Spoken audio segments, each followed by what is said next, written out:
I'm not going to sugarcoat it. I'm not going to handle this with kid gloves. I'm going to be completely honest here. Killing Floor 3 was a mistake.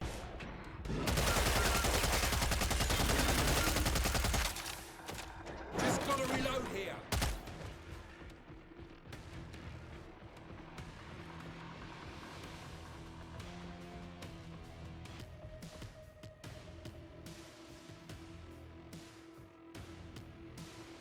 Generous move.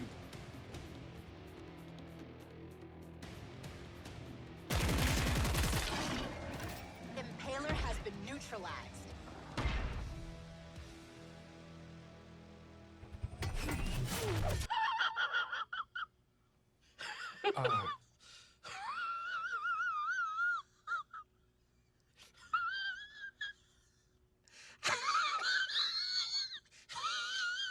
To say this game is a disappointment would be a huge understatement.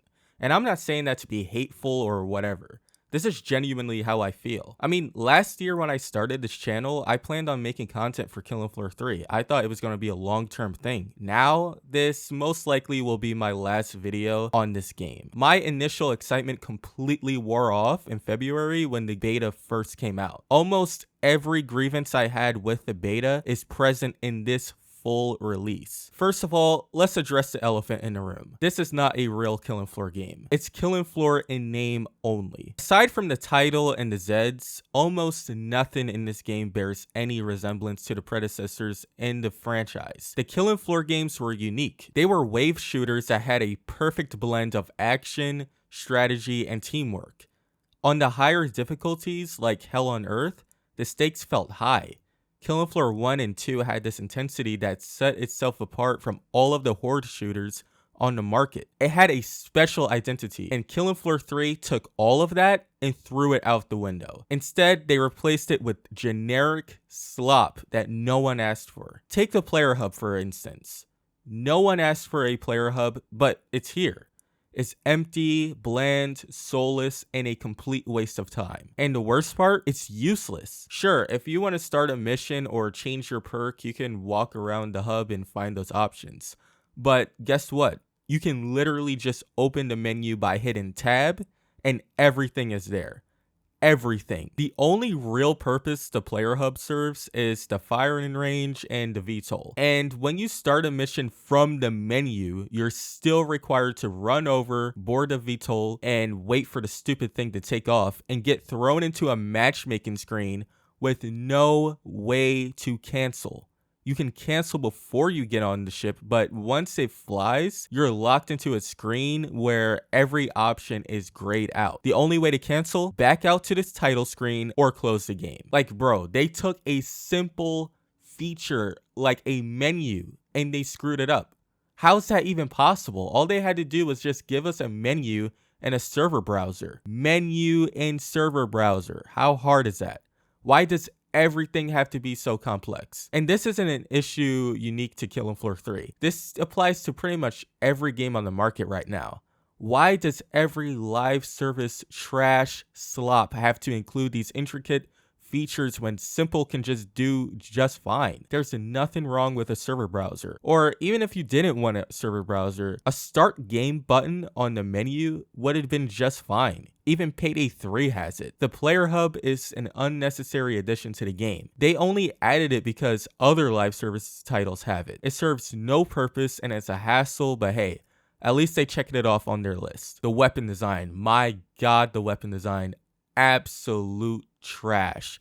Now, let me just say this. I believe the weapon customization is actually a welcome change. I think it's cool that we can modify our weapons with different sights, ammunition, magazines. I think it's all very cool. It was actually on my wish list for things that I wanted to see in Killing Floor 3. But the guns themselves, they look horrendous. I'm not kidding. Just look at these guns. There's hardly any guns in this game as it is. And even then, there's only very few of them that I could tolerate looking at. The SCAR and pistol for Commando comes to mind. Notice how I didn't say that these guns look good. They just look tolerable.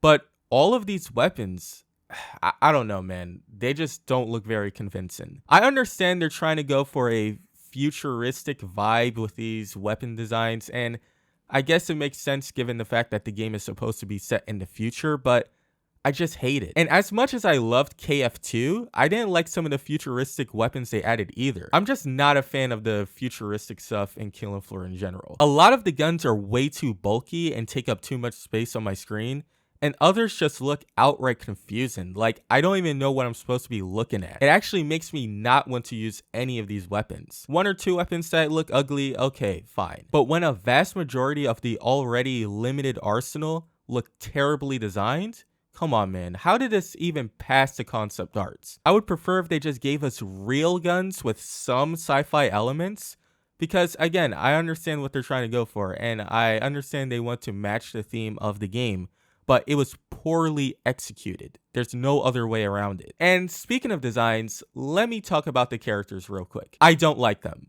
Now, I don't hate them as much as I did initially, probably because I've gotten numb to seeing them, but I don't like them. The only character that looks decent to me is, of course, Mr. Foster, but even then, he's just a downgraded version. All of the other characters look and sound forgettable.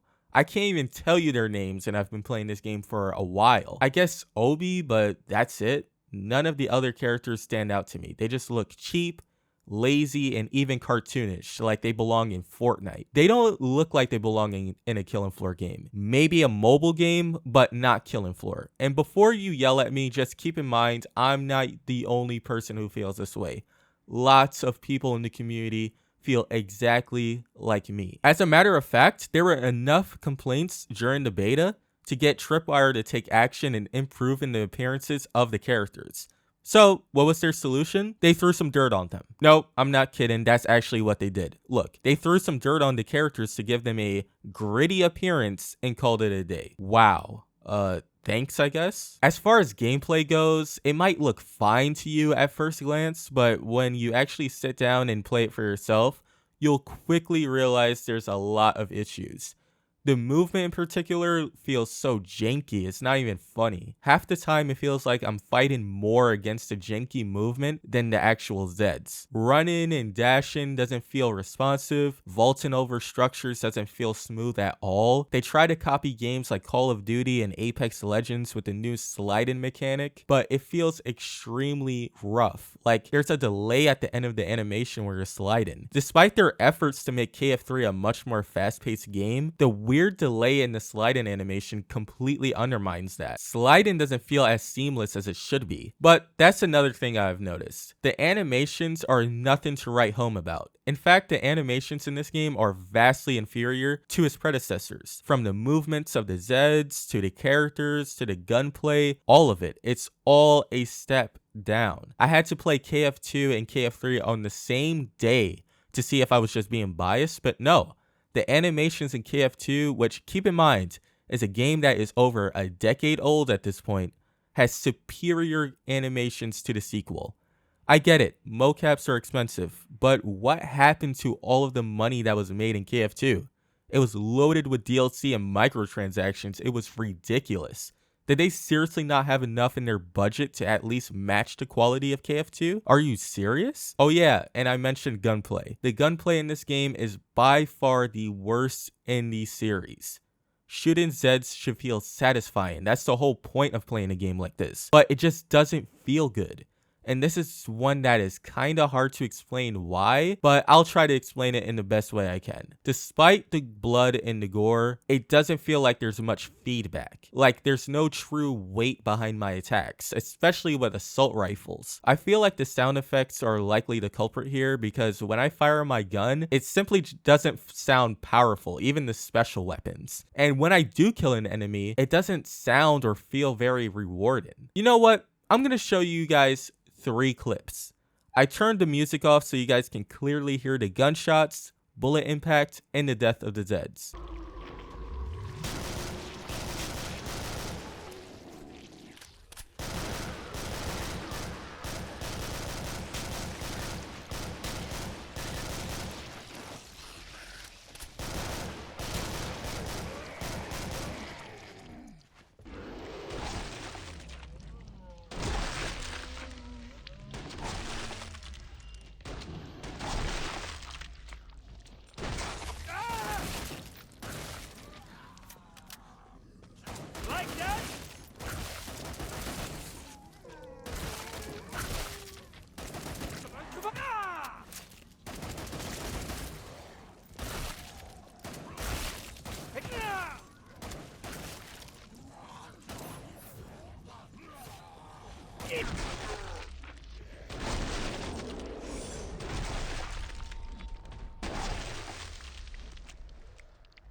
Headshots for days.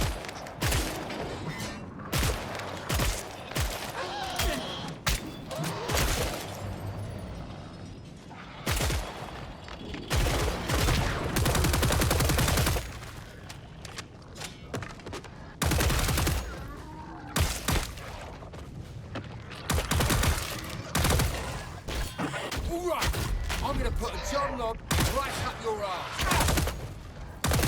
Christ, this place has got up like a horror movie.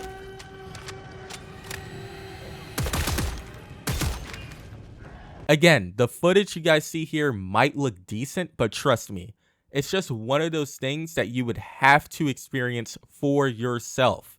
I didn't understand this either until I tried the beta for myself months ago. There's a reason why hit markers are enabled by default. No other Killing Floor game needed hit markers. I'm just saying. Oh, and I almost forgot to mention the boss fights. I sit and think to myself, when is this fight gonna end? Can this thing just die already? Of course, that's how you're supposed to feel during an intense fight. But I had this exact feeling for a completely different reason. The fights are boring. The boss fights are so long and drawn out, even on solo. There seems to be very little strategy involved in fighting these bosses, unlike the previous games. Just run around an obstacle and shoot the boss's weak points. It's torture. I don't know how people can find fights like this engaging. The bosses have very little variation and a ton of health. They're just big bullet sponges. The closest thing I can compare this to is the infested chopper from Devil May Cry 2. Nowhere near as bad, obviously. I mean, the infested chopper was awful, but it gives me the same feeling of pure boredom. I'm also not a fan of limited syringes. I know a lot of people are angry about this change, but I actually kind of understand why they made syringes a resource that you have to buy from the trader pod, as opposed to simply recharging it like in the previous games. They just want to artificially crank up the difficulty instead of just, balancing the game properly. It's easy to run out syringes on the higher difficulties, especially when you keep in mind that most of the enemies have projectile attacks now, and husks can fly all over the place, so you're literally getting attacked from everywhere. And I actually don't even have a problem with that. The issue that I have is, why would they add all of these extra special attacks for the Zeds, but at the same time get rid of our ability to charge our syringes just for the sake of making the game feel harder? That just makes the game feel cheap. Imagine your entire team dies and it's up to you to clutch up for your team. You defeat most of the Zeds. I'm talking husks, sirens, skrakes, flesh pounds, but you're left with very little health remaining at the end and no syringes. Now, if this was KF1 and KF2, all you would have to do is just kite around the map until your syringe charges, heal up, and get back into the fight and clean up whatever is left. That's called a reset. But in KF3, if there's even one flesh pound and you're low on HP and you have no syringes, you're pretty much screwed. And I don't understand why syringes are limited when you can resupply ammo at the trader pod. That makes no sense. You can resupply during a wave, during a boss fight, buy some ammo, but syringes are limited. That just doesn't make any sense. But that's what I mean by artificial difficulty. They deliberately replaced a feature that has been proven to work effectively in all difficulties with something that just makes the game feel tedious. And in terms of performance, yeah, the performance isn't very good either.